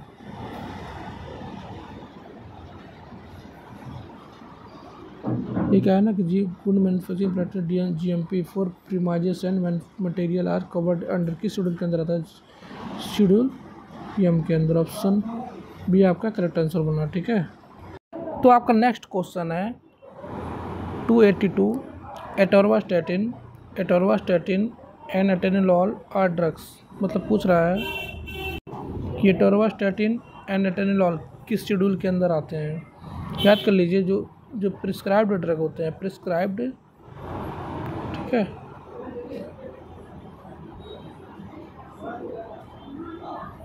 जो प्रिस्क्राइब्ड ड्रग्स होते हैं, जो प्रिस्क्राइब्ड ड्रग होते हैं वो आपके जो शेड्यूल एच के अंदर आते हैं, ठीक है। तो एटोरवास्टैटिन जो एंटी हाइपरलिपिडेमिक ड्रग है, एटेनिलॉल एक बीटा ब्लॉकर, मतलब BP में यूज़ कर सकते हैं। तो एटोरवास्टैटिन का मोड ऑफ एक्शन यही होता है कि HMG कोएंजाइम ए को ए रिडक्टेज एंजाइम को इनहिबिट करता है, ठीक है। इसका मोड ऑफ एक्शन होता है, ठीक है। ये आपके बैड कोलेस्ट्रॉल को क्या करता है? रिड्यूस करता है। BP में जो यूज़ होता है एटेनिलॉल, ठीक है। ये दोनों जो होते हैं शेड्यूल एच के अंदर आते हैं। शेड्यूल एच क्या कहता है कि लिस्ट ऑफ प्रिस्क्राइब्ड ड्रग्स, इसको लिस्ट ऑफ प्रिस्क्राइब्ड ड्रग्स आते हैं, ठीक है। तो यह क्वेश्चन आपको समझ में आया होगा, ठीक है। तो ऑप्शन क्या बना? ऑप्शन सी आपका करेक्ट आंसर बनेगा। नेक्स्ट क्वेश्चन देखिए क्या कह रहा है। As per drugs rule 1945 the central licensing authority is the, क्या कह रहा है कि drug rules as per drugs rule के 1945 drug and cosmetic act 1945 rules, ठीक है। क्या कह रहा है कि जो सेंट्रल लाइसेंसिंग अथॉरिटी होती है कौन कौन होती है, इसमें बताना कौन कौन सेंट्रल लाइसेंसिंग अथॉरिटी है, ठीक है। तो deputy drug controller of India, ये भी क्या होती है? CLA होती है। CLA होती है, मतलब CLAA मतलब सेंट्रल लाइसेंसिंग अथॉरिटी, ठीक है। सेंट्रल लाइसेंसिंग अप्रूविंग अथॉरिटी, ठीक है। CLA होती है, A भी होती है, ठीक है। Joint drugs controller of India, ये भी क्या होती है? CLAA होती है, मतलब क्या? सेंट्रल लाइसेंसिंग अप्रूविंग अथॉरिटी, ठीक है। ड्रग कंट्रोलर ऑफ इंडिया, ये भी क्या होता है? CLAA होता है, सेंट्रल लाइसेंसिंग अप्रूविंग अथॉरिटी, ये भी क्या? तो ऑप्शन 4 तीनों है, तो ऑप्शन डी आपका करेक्ट आंसर बनेगा, ठीक है। नेक्स्ट क्वेश्चन क्या है।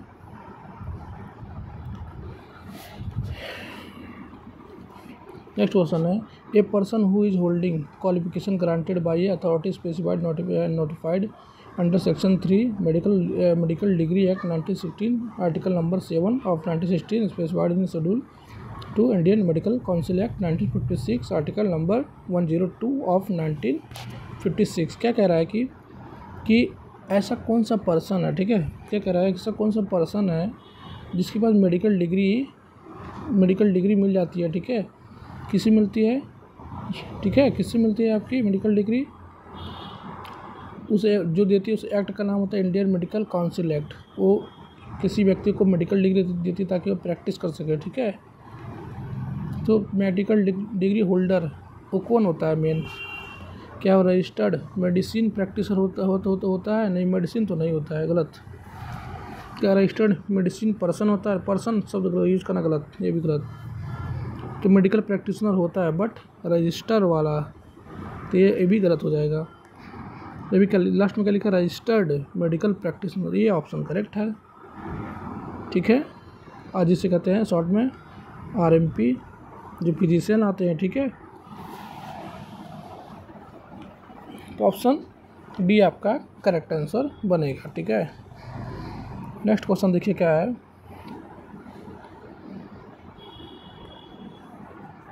सब कुछ आ गया है भाई साहब। नेक्स्ट क्वेश्चन देखिए क्या कह रहा है। रिक्वायरमेंट, ठीक है, requirements and guideline for permission to import और manufacture of new drugs for sale और टू अंडरटेक क्लिनिकल ट्रायल्स। क्या कह रहा है सीधे सीधे कि क्लिनिकल ट्रायल किस शेड्यूल में की जाती है। ठीक है, किसी भी ड्रग का। ठीक है, क्लिनिकल ट्रायल किसी भी ड्रग का किस शेड्यूल में की जाती है। आपने पढ़ा होगा शेड्यूल वाई, जिसमें आता है guideline for clinical trial and pre clinical trial. ठीक है, शेड्यूल वाई के अंदर आता है। ठीक है, इसमें लिस्ट ऑफ प्रेस्क्राइब ड्रग आता है, इसमें डिसइंफेक्टेंट आते हैं। ठीक है, इसमें नार्कोटिक एंड साइकोट्रॉपिक सब्सटेंसेस आते हैं। ठीक है, तो आपका ऑप्शन सी करेक्ट आंसर बोलेगा। शेड्यूल वाई में आता है क्लिनिकल ट्रायल। नेक्स्ट क्वेश्चन देखिए क्या कह रहा है। ग्लिबिनिक्लिमाइड एंड इंसुलिन आर ड्रग्स। पूछ रहा है कि ग्लिबिनिक्लिमाइड और इंसुलिन किस शेड्यूल के अंदर आते हैं। याद कर लीजिए, जितने भी शुगर का, ये सब शुगर का ड्रग है ना। ग्लिबिनिक्लिमाइड, इंसुलिन शुगर का ड्रग है। जितनी भी शुगर का ड्रग होती हैं, मोस्ट ऑफ शुगर ड्रग्स, वो आती है शेड्यूल जी में आती है। ठीक है, जिसका जो शेड्यूल जी क्या कहता है, list of drugs under medical supervision. Medical supervision के जो अंदर जो ड्रग्स आती हैं शेड्यूल जी के अंदर रखा गया है। ठीक है, तो ग्लिबिनिक्लिमाइड एंड इंसुलिन शेड्यूल जी के अंदर आएगी, ऑप्शन बी। ठीक है, ऑप्शन बी करेक्ट आंसर बना।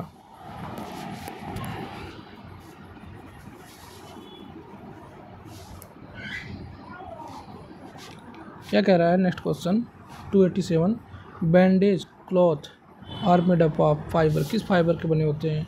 जो बैंडेज क्लॉथ होते हैं वो आपके किसके बने होते हैं, कॉटन के बने होते हैं। डायरेक्ट क्या है, कॉटन याद कर लीजिए। ठीक है, पॉलिस्टर नो। जूट से क्या बनता है आपका, सैक्स बनते हैं। ठीक है, बोरे। ठीक है, सिल्क से नहीं। ठीक है, तो ऑप्शन ए। नेक्स्ट क्वेश्चन देखिए क्या कह रहा है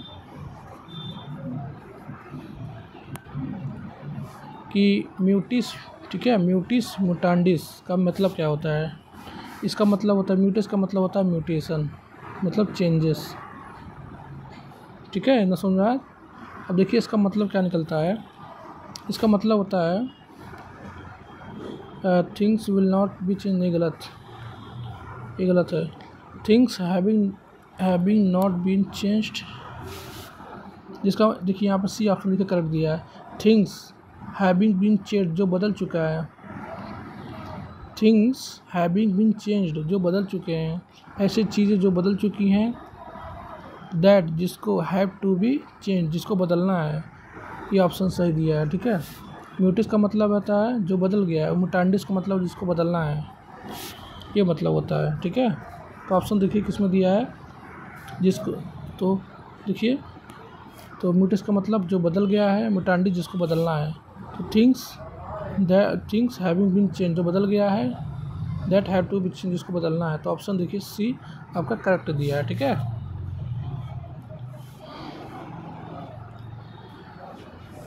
नेक्स्ट क्वेश्चन देखिए क्या कह रहा है। A drug sale be deemed, a drug को माना जाएगा टू बी स्पूरियस। कब माना जाएगा, इफ़, यदि, क्या, it is manufacture under a name which belong to another drug. Yes, यदि इसको बनाया, इस तरह बनाया गया है, मैन्युफैक्चर किया गया है कि उसका जो नेम होता है तो वही रहता है, बट उसका जो ड्रग होता है कुछ और ड्रग निकलता है। ठीक है, ये आप स्पूरियस मतलब क्या होता है। स्पूरियस का हिंदी में मतलब होता है जाली, जाली, नकली। ठीक है, नेक्स्ट क्या, it is an imitation of और is a substitute for another drugs और असेंबल अनदर ड्रग्स। यस, हाँ, ये भी हो सकता है। तो both option A and B correct, तो ऑप्शन सी आपका करेक्ट आंसर बनेगा।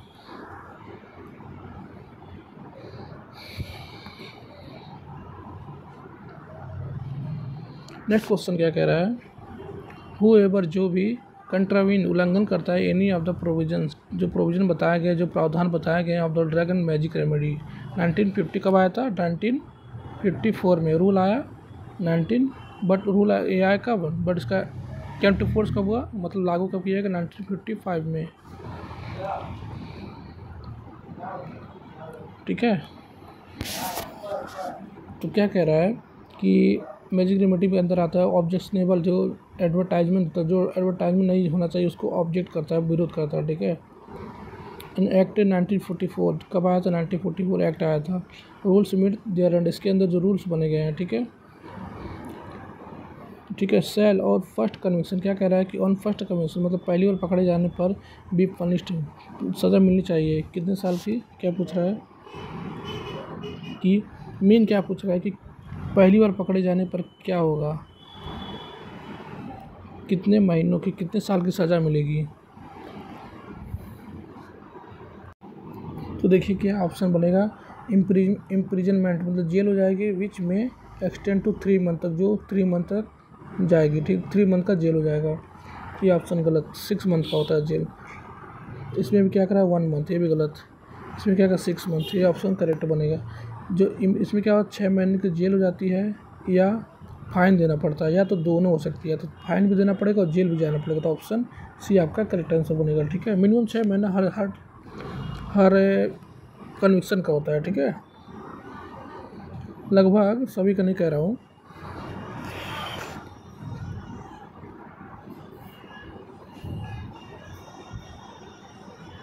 नेक्स्ट क्वेश्चन देखिए क्या कह रहा है।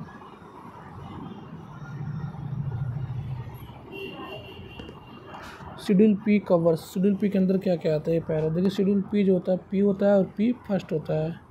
शेड्यूल पी के अंदर क्या आता है, लाइफ पीरियड ऑफ ड्रग्स आते हैं, ठीक है, लाइफ पीरियड ऑफ ड्रग्स आते हैं शेड्यूल पी के अंदर।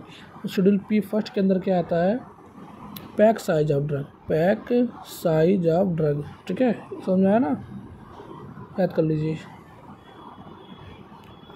तो यहाँ पे देखिए, इसमें देखिए स्टोरेज कंडीशन ऑफ ड्रग्स नहीं, पैक साइज ऑफ ड्रग्स।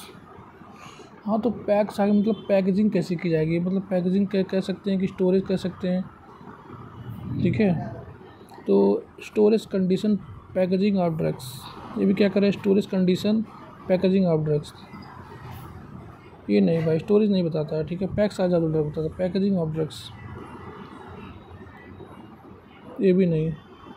तो शेड्यूल पी क्या कहता है, life period of drug, life period of drugs कौन बताता है, शेड्यूल पी। और शेड्यूल पी फर्स्ट क्या बोलता है, ये कुछ और बोलता है, पैक साइज ऑफ ड्रग। इसमें क्या पूछा, पी पूछा है बस।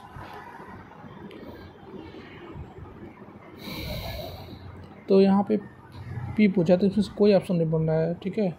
तो यहाँ पे पी फर्स्ट बना दे रहा हूँ मैं, ठीक है, पी फर्स्ट बना दे रहा हूँ, ठीक है। और यहाँ पे पैक साइज, यहाँ लिख दे रहा हूँ pack size of the drug इसमें, ठीक है। तो ऑप्शन ए सी आपका करेक्ट आंसर बन जाएगा, ठीक है। Packaging size of drugs schedule P first में आता है, पी फर्स्ट कर दिया इसको मैंने, तो ऑप्शन सी करेक्ट हो जाएगा। नेक्स्ट क्वेश्चन है, एनी फार्मास्यूटिकल केमिकल और biological plants product including its salt isomer analogue derivative conforming standard specified in drug and cosmetic act को क्या करता है, फॉलो करता है। ऐसा कोई भी बायोलॉजिकल कंपोनेंट चाहे वो ये हो, ठीक है, ये हो, जो ड्रग एंड कॉस्मेटिक एक्ट को फॉलो करता है, and which is used as such as gradient in any formation, जो किसी फॉर्मुलेशन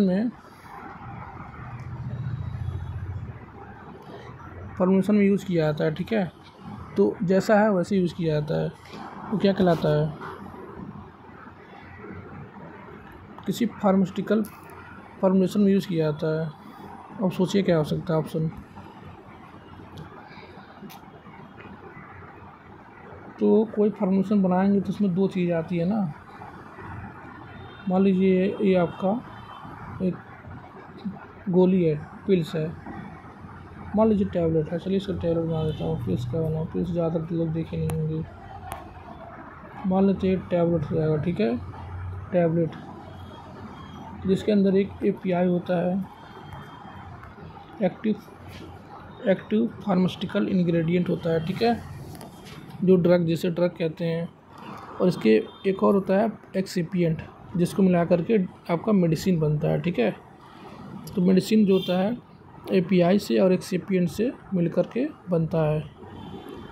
दोनों कॉम्बिनेशन क्या कहलाता है? मेडिसिन ना कहलाता है कि नहीं? यही पूछ रहा है कि फार्मूलेशन में क्या क्या आता है, वही पूछ रहा है। ऑप्शन देखिए क्या क्या दिया है। एक्टिव फार्मास्यूटिकल इंग्रेडिएंट आता है, हाँ आता है। बल्क ड्रग मतलब बल्किंग एजेंट, जो बल्क ड्रग आता है, ठीक है, हाँ ये भी आता है, हाँ ये भी आता है। तो A एंड B देखिए कहाँ A एंड B दोनों को इसमें दे दिया ऑप्शन सी में, तो ऑप्शन सी करेक्ट आंसर बनेगा। करेक्ट आंसर क्या हो जाएगा? सबसे बेस्ट आंसर ऑप्शन सी।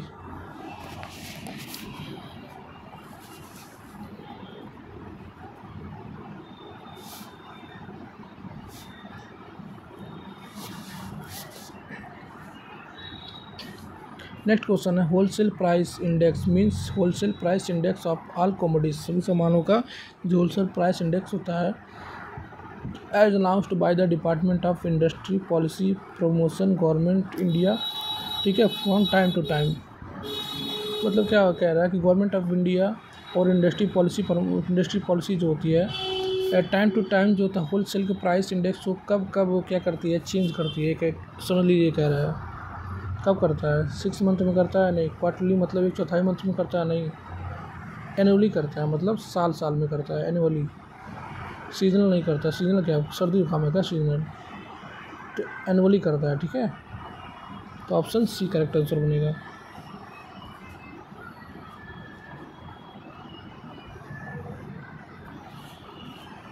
तो देखिए अगला क्या है।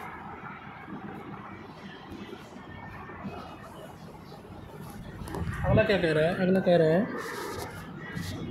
कि the maximum retail price of schedule फार्मूलेशंस shall be fixed by the manufacturer on the basis notified by the government local taxes। क्या कह रहा है कि किसी भी मैन्युफैक्चरर के द्वारा जो ड्रग की प्राइसिंग की जाती है, ठीक है, उसे कहते हैं सीलिंग प्राइस कहते हैं। और उसी सीलिंग प्राइस के बाद क्या बनता है? MRP बनता है। देखिए क्या होता है, जो सीलिंग प्राइस पहले से क्या कर दिया था, गवर्नमेंट के आदेश पर क्या कर दिया था, मैन्युफैक्चरर के द्वारा सीलिंग प्राइस एक डिफाइन कर दी जाती है, ठीक है। किसके द्वारा की जाती है? मैन्युफैक्चरर के द्वारा। कौन इसको करता है? इंसिस्ट कि सीलिंग प्राइस को डिफाइन कर दो, गवर्नमेंट करता है, ठीक है। और बाद में क्या होता है, जब वही ड्रग किसी रिटेलर के पास बेच दिया था तो MRP के बेस पे बेचा जाता है। तो वो रिटेलर क्या, तो MRP के बेस पे वो ड्रग को कस्टमर को बेचता है, ठीक है, समझ में आया? तो क्या करा, किसी मैन्युफैक्चरर के द्वारा जो सबसे पहले ड्रग की प्राइसिंग जो फिक्स की जाती है वो क्या होती है? किसी मैन्युफैक्चरर के द्वारा, तो किसी मैन्युफैक्चरर के द्वारा, ठीक है, सबसे पहले जो ड्रग की प्राइसिंग होती है उसे सीलिंग प्राइस कहते हैं। किसी मैन्युफैक्चरर के द्वारा जो ड्रग की प्राइसिंग पहले उसको फिक्स किया जाती है, सीलिंग प्राइस कहते हैं। और सीलिंग प्राइस हमेशा MRP से क्या होता है? ज़्यादा होता है। सीलिंग प्राइस कभी भी MRP से कम नहीं हो सकती, ठीक है। सीलिंग प्राइस हमेशा MRP से क्या होता है? ज़्यादा होता है। MRP से कभी कम नहीं हो सकती, ठीक है, ये बात याद रख लीजिए, ठीक है। चलिए नेक्स्ट क्वेश्चन देखते हैं। तो ऑप्शन सी आपका करेक्ट आंसर बना है। नेक्स्ट क्वेश्चन देखते हैं। एनी, ठीक है, gazetted officer of the central government और state government as the case में भी, ठीक है, क्या हो रहा है भाई साहब, इस केस में भी ऑथराइज्ड बाय जनरल और special order by the central government और बाय द स्टेट गवर्नमेंट, ठीक है, एज द केस में भी, ठीक है, जो केस जज जो भी हो, इन द बिहाफ में with the view of securing compliance with drug control, ठीक है, order 2013 to satisfy himself that provisions of the order has been complied with, ठीक है।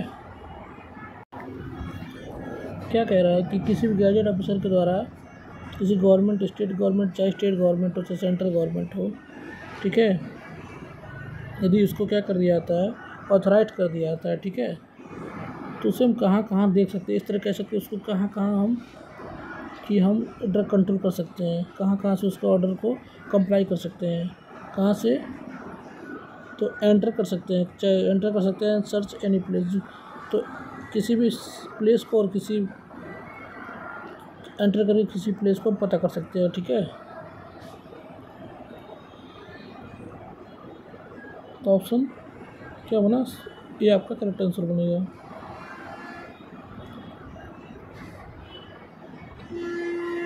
नेक्स्ट क्वेश्चन देखिए क्या कह रहा है, A drugs shall be deemed B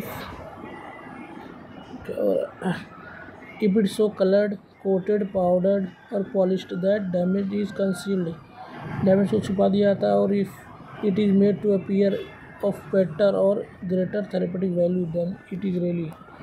क्या कह दिया कह रहा है कि कोई भी ड्रग, ठीक है, चाहे वो कलर्ड हो, चाहे वो कोटेड हो, चाहे वो पॉलिश्ड हो, ठीक है, चाहे उसे पॉलिश करके चाहे कोटेड करके उसके डैमेज, ये मान लीजिए टैबलेट है, इसमें कोई डैमेज हो गया है, इसमें इसको पॉलिश करके कोटेड करके इसको छुपा दिया जाता है, बट कुछ समय बाद ये डैमेज दिक्कत दिखने लगता है, वो क्या कहलाती है, कोई भी टैबलेट को डैमेजिंग आती है उस टैबलेट को क्या कहते हैं, मिस ब्रांडेड ड्रग कहते हैं। वो टैबलेट किस में चला जाता है, मिस ब्रांडेड ड्रग में चला जाता है। तो ऑप्शन देखिए ये आपका, उसमें मिस ब्रांडेड ड्रग ऐसे ड्रग होते हैं ना जिसमें वो ड्रग चाहे वो कलर में कोई दिक्कत आ गई हो, चाहे कोटिंग में कोई दिक्कत आ गई हो, जिससे टैबलेट का क्या हो रहा है, मॉर्फोलॉजिकल स्ट्रक्चर बदल जा रहा है, कुछ में दिक्कत बेकार दिख रही है टैबलेट, तो उसे कहते हैं मिस ब्रांडेड ड्रग बन जाती है वो, ठीक है।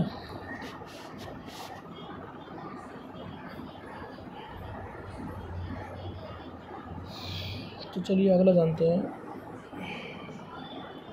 अगला देखिए क्या कह रहा है, that does means a formulation sold in pharmaceutical names, name of the active pharmaceutical ingredient क्या contained in formulation without any brand। क्या कह रहा है, कोई भी ड्रग जिसे फार्माकोपिया में इंक्लूड किया गया है, फार्माकोपिया में लिख दिया गया है, और जिसको बिना किसी ब्रांड नेम से हम जानते हैं, उसे क्या कहते हैं, जेनेरिक ड्रग कहते हैं। ब्रांडेड तो नहीं कहेंगे, प्रोप्राइटरी मतलब वही ब्रांडेड, पैटेंटेड भी नहीं कहेंगे, तो उसे क्या कहते हैं, जेनरिक। जितने भी फार्माकोपिया में ड्रग लिखे गए होते हैं वो जेनरिक ड्रग ही होते हैं, ठीक है। फार्माकोपिया में जितने भी ड्रग होते हैं वो जेनरिक ड्रग होती है। तो ऑप्शन ए करेक्ट आंसर बनेगा, ठीक है, ऑप्शन ए करेक्ट आंसर बना। और देखिए नेक्स्ट क्वेश्चन क्या कह रहा है, ये talisman, mantra, kavach and any charm of any kind is alleged, ठीक है, टू प्रोसेस मिरेकल्स। तो क्या कह रहा है, कोई भी तालिस्मान, चाहे ताबीज़ हो, मंत्र हो, कवच हो, जिसको माना जाता है कि वो उसके पास क्या मिरेकल पावर है फॉर डायग्नोसिस करने के लिए and cure, mitigation, treatment of prevention any kind of disease. क्या कर रहा है, हाँ, इन ह्यूमन बींग्स और एनिमल्स, ठीक है, अफेक्टिंग और influencing way of structure any organ function of the body, human beings और एनिमल। क्या कह रहा है कि यदि कोई भी तालिस्मान, क्या कह रहा है, कोई भी तालिस्मान, मंत्र, कवच की हेल्प से किसी भी एनिमल या ह्यूमन के अंदर जो भी रोग उसको दूर कर दिया जाता है, ठीक है, तो किसके द्वारा किया है, तालिस्मान के द्वारा। मतलब क्या है, एक तरह का मैजिक, एक तरह का मैजिक से ट्रीट किया जा रहा है, जादू से ट्रीट किया जा रहा है, क्योंकि जादू है ना, जादू सब मंत्र उधर का जादू माना जाता है। तो इस प्रकार के ट्रीटमेंट को क्या कहते हैं, रेमेडी। कौन सा remedy, magic remedy, magic remedy, ठीक है। तो इस प्रकार का जो ट्रीटमेंट होता है, तालिस्मान, ताबीज़ जो उसे ट्रीट करते हैं उसे कहते हैं मैजिक रेमेडी, ठीक है, इसे कहते हैं मैजिक रेमेडी। तो ऑप्शन देखिए कौन सा बनेगा, option magic remedy, option D नहीं दिया, इसको डी बना लीजिए, ठीक है, इसको डी बना लीजिए, ये डी है, ठीक है, ये जो डी है, तो ऑप्शन डी जा रहा है, इसको डी बना लीजिए, ठीक है। तो ऑप्शन डी आपका करेक्ट आंसर बनेगा, मैजिक रेमेडी, ठीक है।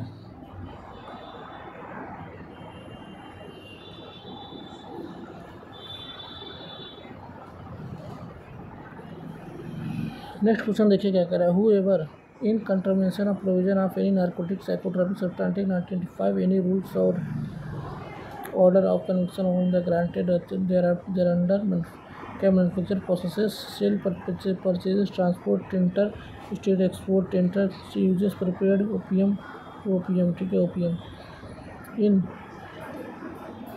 commercial quantity shall be punished rigorous and imprisonment for term which may include। क्या कह रहा है, यदि कोई भी व्यक्ति ठीक है ओपियम की खेती कर रहा है ठीक है बिना किसी लाइसेंस के, बिना किसी drug and psychotropic substance act का पालन किए हुए लाइसेंस के ओपियम की खेती कर रहा है, ओपियम को क्या कर रहा है, परचेज कर रहा है, सेल कर रहा है ठीक है, मैन्युफैक्चर कर रहा है, तो उसे लगभग कितने साल की जेल हो सकती है। भाई लंबा जाता है, जो ऐसा करता है बहुत लंबा जाता है, लगभग 20 साल के लिए जाता है, 20 साल के लिए जाता है। भाई बूढ़ा हो जाएगा तो कितना साल के लिए जाता है, 20 साल के लिए अंदर होता है ठीक है। तो ऑप्शन आपका ये करेक्ट आंसर बनेगा।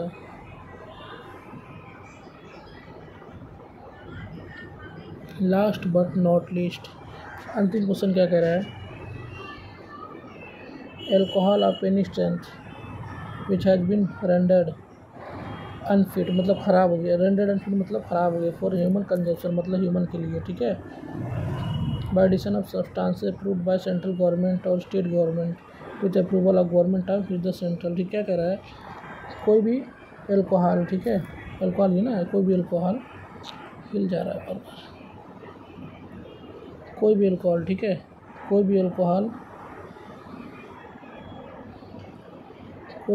ठीक है, वो जब ख़राब हो जाती है तो एक तरह से क्या होती है, डी नेचर हो जाती है, डी नेचर एल्कोहल हो जाती है, डी नेचर्ड एल्कोहल मानी जाती है, ख़राब एल्कोहल मानी थे, बेकार एल्कोहल मानी जाती है, तो उसे क्या करेंगे, क्या कहेंगे, डी नेचर एल्कोहल कहेंगे। तो ऑप्शन क्या होती है, ख़राब एल्कोहल को क्या कहेंगे, जब ख़राब हो गया तो नहीं यूज़ कर सकता, ह्यूमन कंज्यूम नहीं कर सकता क्योंकि उसके सेहत को क्या करेगा, जान भी ले सकता है वो। तो ऑप्शन डी करेक्ट आंसर बनेगा। ठीक है, तो थैंक यू, लास्ट में कहूँगा थैंक यू। ठीक है।